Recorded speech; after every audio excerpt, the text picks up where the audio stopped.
Baik, kembali lagi di program acara Happiness Moment di kesempatan sore hari ini, Jujur Semen, dan masih terbuka di line interaktifnya sampai nanti pukul 6 sore.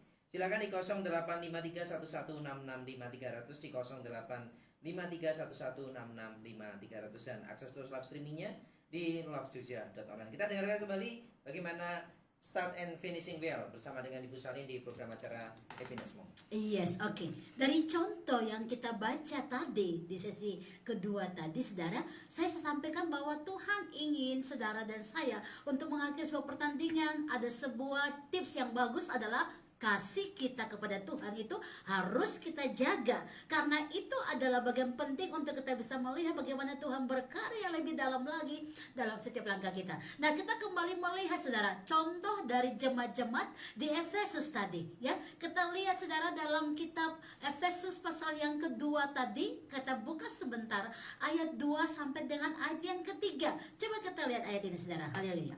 Kamu hidup di dalamnya karena kamu mengikuti jalan dunia ini, karena kamu mentaati penguasa kerajaan angkasa, yaitu roh yang sekarang sedang bekerja di antara orang-orang durhaka.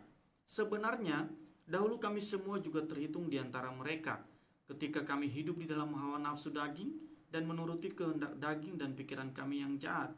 Pada dasarnya kami adalah orang-orang yang harus dimurkai, sama seperti mereka yang lain.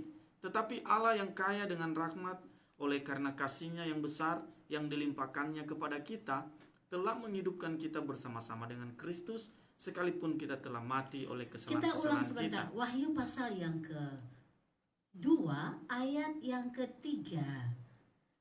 Kita lihat sebentar ya. Wahyu itu ayat yang ketiga. Dan engkau tetap sabar dan menderita oleh karena namaku, dan Yes. engkau tidak mengenal lelah. Namun demikian aku mencela engkau, karena engkau telah meninggalkan kasihmu yang semula. Nah, lihat saudara, engkau tetap sabar dan menderita. Ini luar biasa. Tuhan melihat kita ini sebenarnya kerja keras luar biasa, mungkin menderita dan segala sesuatu, tetapi Tuhan berkata bahwa Tuhan mencela kita kalau kita meninggalkan kasih yang mula-mula. Ayat yang keempat, coba kita lihat sebentar dari kitab Wahyu pasal kedua tadi, ayat yang keempat. Namun demikian aku mencela engkau, karena engkau telah meninggalkan kasihmu yang Ayat semula. yang kelima. Sebab itu ingatlah betapa dalamnya engkau telah jatuh. Bertobatlah dan lakukanlah lagi apa yang semula engkau lakukan. Jika tidak demikian, aku akan datang kepadamu, dan aku akan mengambil kaki dianmu dari tempatnya jikalau engkau tidak bertobat. Nah, saudara, ini kenapa Tuhan mencela karena kasih yang mula-mula? Mengapa Tuhan menegur sangat keras? Karena rupanya waktu kita ingat tentang Tuhan, kita ingat tentang semua janji-janjinya, kita ingat tentang perbuatan-perbuatan Tuhan yang begitu sangat besar, itu rupanya adalah kekuatan kita, saudara. Nah, makanya kenapa Tuhan mau kita tetap ada, berjalan di rule itu, berjalan di jalan itu. Jangan sampai kita tinggalkan jalan itu. Jangan sampai kita nggak mengerti apa yang Tuhan sedang taruh, yang kita harusnya jalani. Nah, kita bandingkan ya saudara, 1 Tesalonika pasal 1 ayat yang ketiga. Ya, kita lihat sebentar. 1 Tesalonika 1 ayat yang ketiga. Haleluya. Sebab kami selalu mengingat pekerjaan imanmu, usaha kasihmu, dan ketekunan pengharapanmu kepada Tuhan kita Yesus Kristus di hadapan Allah dan Bapa kita. Nah, lihat, yang diingat itu adalah apa? Iman, kasih, dan pengharapan. Harap kepada Tuhan itu adalah kekuatan kita, karena dalam Dia pengharapan tidak akan pernah mengecewakan, dan di dalam kasih itu iman kita bisa bertumbuh. Jadi saudara, kenapa Tuhan mencela jemaat Efesus yang sebenarnya secara manusia mereka mengerjakan semua secara daging begitu luar biasa, tapi Tuhan tidak mau mereka hanya mengerjakan hal yang terlihat dengan mata jasmani, tapi roh mereka lemah. Tuhan mau mereka melakukan pekerjaan yang bukan manusia melakukannya, tapi pekerjaan yang memang Allah taruh dalam roh mereka, dan mereka melakukan itu karena mereka takut akan Tuhan, mereka mengasihi Tuhan. Maka segala pekerjaan yang dilakukan dengan iman itu akan bergantung penuh kepada Tuhan. Ya, ini yang penting saudara. Makanya hari-hari ini mungkin kita berdoa. Semua orang bisa berdoa, saya percaya itu. Semua orang bisa berdoa, bahkan anak kecil pun bisa berdoa. Tetapi doa seperti apakah yang Tuhan ingin kita lakukan? Nah ini saudara pertanyaannya, doa yang lahir dari hati Bapa, doa yang penuh dengan kuasa, doa profetik, doa yang mengerang, doa yang meminta, doa yang memastikan dengan iman bahwa itu terjadi. Dan itu yang dikatakan tadi, bahwa kasih kepada Bapa mengerjakan segala sesuatunya.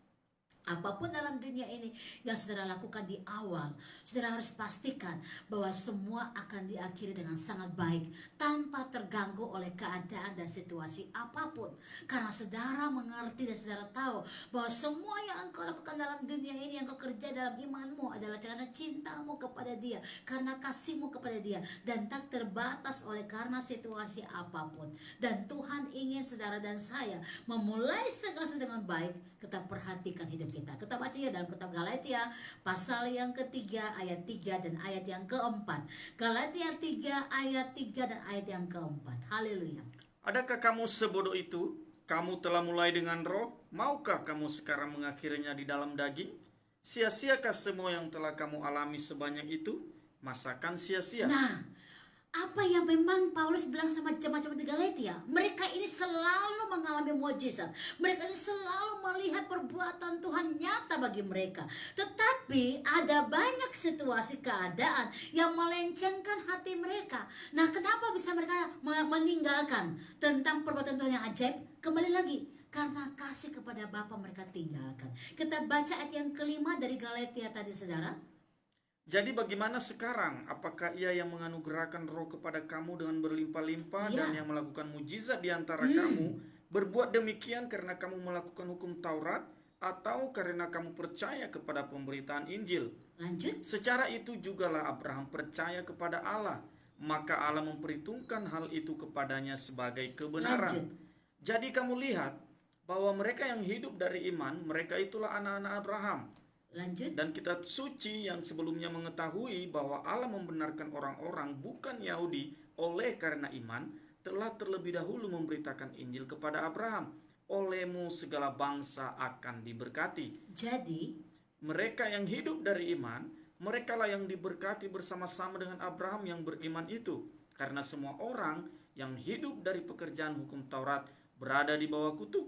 Sebab ada tertulis, terkutuklah orang yang tidak setia melakukan segala sesuatu yang tertulis dalam kitab hukum Taurat. Dan bahwa tidak ada orang yang dibenarkan di hadapan Allah karena melakukan hukum Taurat adalah jelas, karena orang yang benar akan hidup oleh iman. Tetapi dasar hukum Taurat bukanlah iman, melainkan siapa yang melakukannya akan hidup karenanya. Nah, jadi saudara, perbandingan ini sangat jelas.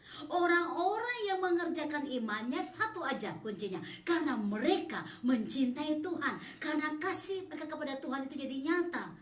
Kenapa Abraham bisa bertahan di tengah situasi yang gak mengenakan dan gak mengerti situasi ini pun? Tapi dia tetap percaya. Kenapa dia tetap percaya? Karena cinta dia kepada Tuhan. Makanya Alkitab selalu berkata, aku menguji engkau, tapi engkau gak segan-segan menyerahkan anakmu Ishak. Ini bicara kenapa sampai Tuhan bisa melihat Abraham begitu sangat relakan anaknya, karena tadi titik dari perbuatan Abraham itu adalah karena dia mencintai Tuhan. Dan karena dia mencintai Tuhan, dia gak meragukan sedikit pun janji Allah. Nah, makanya Tuhan memperhitungkan semua sebagai sebuah kebenaran. Hari-hari ini Tuhan mau iman saudara dibangkitkan karena cintamu kepada Tuhan. Apapun yang engkau lakukan, engkau ingat bahwa Tuhan itu ada bersama dengan engkau. Karena cintamu kepada Dia, engkau punya iman semakin kaya dan rohmu semakin dikuatkan dalam segala keadaan. Jika sudah mulai dengan roh, engkau harus pastikan mengakhiri semua dengan roh. Kalau sudah mulai semua dengan baik, pastikan semua akhir pun dengan baik. Sampai saudara dan saya, kita semua mendapat mahkota kehidupan kekal. Karena itulah yang harus kita kejar. Itulah yang harus jadi kekuatan buat kita untuk mengalami kemenangan di tengah-tengah segala situasi yang mengenakan. Engkau dan saya harus pastikan bahwa kita semua mengerjakan segala satu karena cinta kita kepada Tuhan. Haleluya. Tetap kuat dan tetap percaya bahwa dia dalam Tuhan dan bersama dengan Dia engkau lebih dari pemenang. Dan bahkan jika ada hal-hal yang engkau dan saya lewati, ingat semua terjadi itu mendatangkan kebaikan bagi kita karena kita mengasihi Dia. Pastikan hatimu, hati saya, kita semua mengasihi Tuhan. Cinta kasih yang mula-mula tetap ada dengan kita sampai Tuhan datang kedua kali. Kita semua didapati setia, iman kita teguh dalam Dia, dan kita mendapat mahkota kehidupan kekal bersama dengan Dia. Haleluya. Baik, kita beriksa kembali sejenak semuanya di program acara Happiness Moment sore hari ini.